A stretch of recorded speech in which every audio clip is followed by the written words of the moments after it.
یاد رکھیں کہ ہمارے یہاں فقہ میں یہ ہے کہ اگر دو مرد اور عورت کہیں سے نکل رہے ہیں آپ ان پر گناہ کی تہمت نہیں لگا سکتے،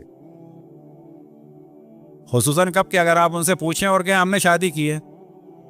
ہمارے کیا ہے کہ طلاق کے لیے گواہ کی ضرورت ہوگی، شادی کے لیے گواہ کی ضرورت نہیں ہے، تاکہ حلال خدا آسان ہو جائے. کسی پہ اتنی جلدی تہمت نہیں لگا سکتے. کوئی کہہ دے کہ ہم نے شادی کی ہے، آپ کو ماننا ہوگا.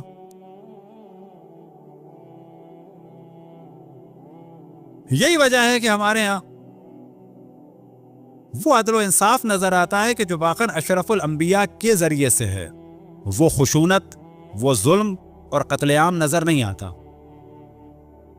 ایک واقعہ ہوا دوسرے حاکم کے زمانے میں کہ مدینہ میں ایک لاش ملی ایک آدمی کی کہ جو عورتوں کے کپڑے میں تھا. اب یہ جو قذافت ہے ظاہر ہے کہ اس کا تعلق ہے مولا امیر المؤمنین کے اس علم سے کہ جو انہیں اشرف الانبیاء سے ملا، اور انہوں نے فرمایا تھا اس میں درمیان میں آئے گا کہ اب ایک لاش ملی ہے ایک مرد کی کہ جو عورت کے لباس میں ہے. اب جب یہ لاش ملی مسجد کے پاس ملی، بعض جگہ بیان ہوا مسجد میں ملی، تو مولا نے فرمایا کہ اس کو دفن کر دو، اور بھی کچھ لوگوں سے فرمایا ابھی اس کا فیصلہ ہوگا 9 مہینے بعد. 9 مہینے بعد کسی محراب کے پاس آ کے دیکھنا کیونکہ بچہ ملتا ہے کہ نہیں ملتا. ابھی 1-2 لوگوں سے کہا بس چھوڑ دو اس کو، اس کا فیصلہ ہوگا 9 مہینے بعد. اتفاق سے 9 مہینے کے بعد، نہ کہ اتفاق سے، مولا کو علم تھا. 9 مہینے بعد ایک بچہ ملا مسجد میں ہی، بالکل چھوٹا سا بچہ. مولا امیر المومنین نے کہا کہ اس بچے کو ایک دایا کے حوالے کر دیا جائے کہ جس کا خرچہ بھی بیت المال سے دیا جائے گا. ہمارا معاشرہ کیسا ڈیولپ ہوا ہے کہ جو بچہ ملے اس کو کیا کہتے ہیں آپ اور ہم لوگ؟ میں نہیں کہتا البتہ. یہ ہمارے جاہل ملاؤں نے عیدی پہ بھی الزام لگایا تھا کہ حرام کے بچے پالتا ہے. بابا حرام کا بچہ ثابت کرنے کے لیے دلیل چاہیے. جو بچہ جھولے میں مل جائے ثابت نہیں ہے کہ یہ حرام کا ہے، دیکھیں فرق ہے. امکان نہیں ہے کسی نے مجبوری میں چھوڑ دیا ہو، امکان نہیں ہے کسی نے اغوا کر کے چھوڑ دیا ہو، امکان نہیں ہے کسی نے دشمنی میں کسی کا بچہ اسپتال سے اٹھا کے یہاں ڈال دیا ہو. کہاں سے ثابت ہوا کہ حرام کا ہے؟ کسی بھی معاشرے میں اصل یہ ہے کہ بچہ حلال ہے. حرام کا ثابت ہونے کے لیے دلیل چاہیے. یہ فقہ اہل بیت ہے. لہٰذا اگر کوئی کسی بچے کو اڈاپٹ کرتا ہے اور آپ ہم کو پتا چلتا ہے تو یہ زبردستی کے دیندار نہ بنے، اس بچے کی توہین کریں کہ اس کے باپ کا نہیں پتا، ماں کا نہیں پتا، بس حرام کا ہے. نہ اس شخص کی زندگی کو تنگ کریں اور نہ اس بچے کے لیے پرابلم کریٹ کریں، بلکہ جتنا ہو سکتا ہے اس سے محبت کریں. کیوں کہ ماں باپ کا پتہ ہونا نہ پتہ ہونا ثابت نہیں کرتا کہ وہ ناجائز ہے. یہ فرق ہے فقہ اہل بیت میں اور دوسروں میں. مولا امیر المومنین نے کہا کہ یہ دایا کے سپرد کیا جائے، بیت المال سے اس کا خرچہ دیا جائے گا، اور دایا سے کہا کہ اب عید جب آئے تو ایک عورت آئے گی اور اس بچے کو پیار کرے گی اور کہے گی کہ تو کتنا مظلوم ہے، ایک مظلوم ماں کا بیٹا اور ایک خبیث شخص کا بیٹا.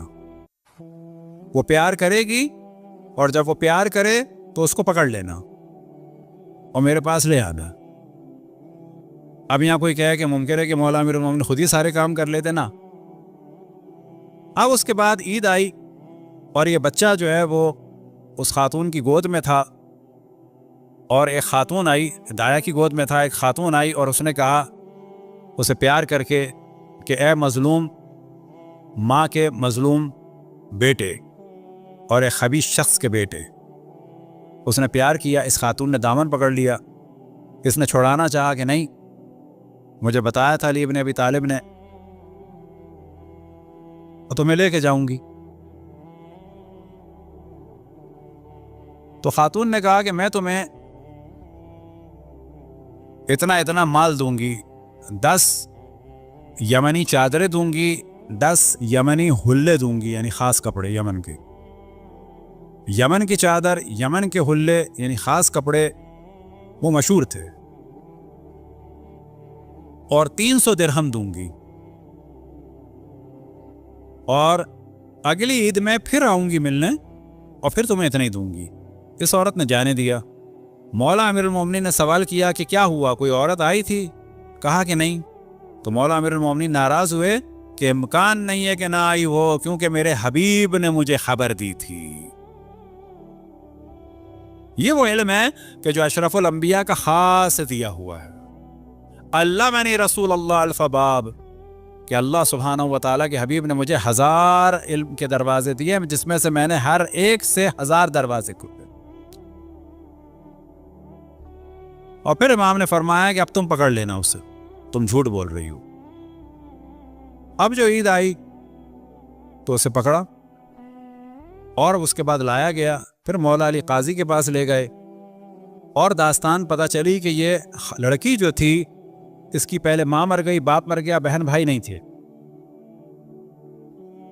تو کہتی ہے کہ میں گھر میں تنہا تھی، بعض اور رشتہ داروں کے جاتی تھی، ایک بزرگ خاتون آئی، بزرگ خاتون نے آنے کے بعد جو ہے وہ نماز پڑھی اور کہا کہ میں روزے میں ہوں، میں نے انتظار کیا، اس نے مجھے گلے لگایا، بہت محبت کا اظہار کیا کہ تم میری بیٹی کی طرح ہو۔ اس نے اس کے بعد نماز ختم کی تو میں نے سامنے اس کے کچھ رکھا کھانا، تو وہ رونے لگی کہ میں اس سے زیادہ نہیں کھاتی، روٹی اور نمک سے، اور پھر اس کے بعد نماز میں لگ گئی۔ اس کے بعد اس نے آنا جانا شروع کیا، اور بعد میں اس نے کہا کہ میں کہیں جا رہی ہوں اور تم اتنی خوبصورت ہو تو میں چاہتی ہوں کہ کسی کو تمہارے یہاں رکھ جاؤں، ایک میری بیٹی ہے کہ جو بہت ہی شرم و حیا کا پیکر ہے، اسے میں تمہارے یہاں چھوڑ دوں۔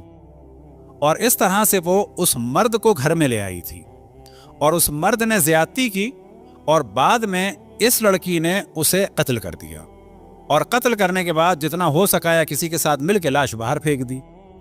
تو یہ وہ تھی لڑکی۔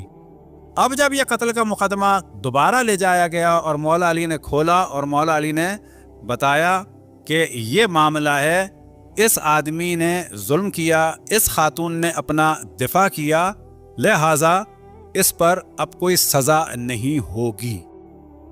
لیکن یہ سب معاملہ فقط علم کے، ظاہری علم کے ذریعے سے نہیں تھا، بلکہ اشرف الانبیاء کا دیا ہوا غیب کا علم بھی تھا۔ اور مولا امیر المومنین ان چیزوں کے ذریعے سے جہاں اپنی علمیت بھی ظاہر کرتے تھے، حق امامت اور خلافت بھی ظاہر کرتے تھے، جہاں مظلوم کا دفاع بھی کرتے تھے، تو وہاں دوسری جانب دنیا کو بتاتے تھے کہ جو لوگ بیٹھے ہیں یہ ان چیزوں سے آشنا نہیں ہیں، اور نبی کا خلیفہ وہ ہوتا ہے کہ جو ہر چیز سے آشنا ہو۔ صلوات پڑھیں بر محمد و آل محمد۔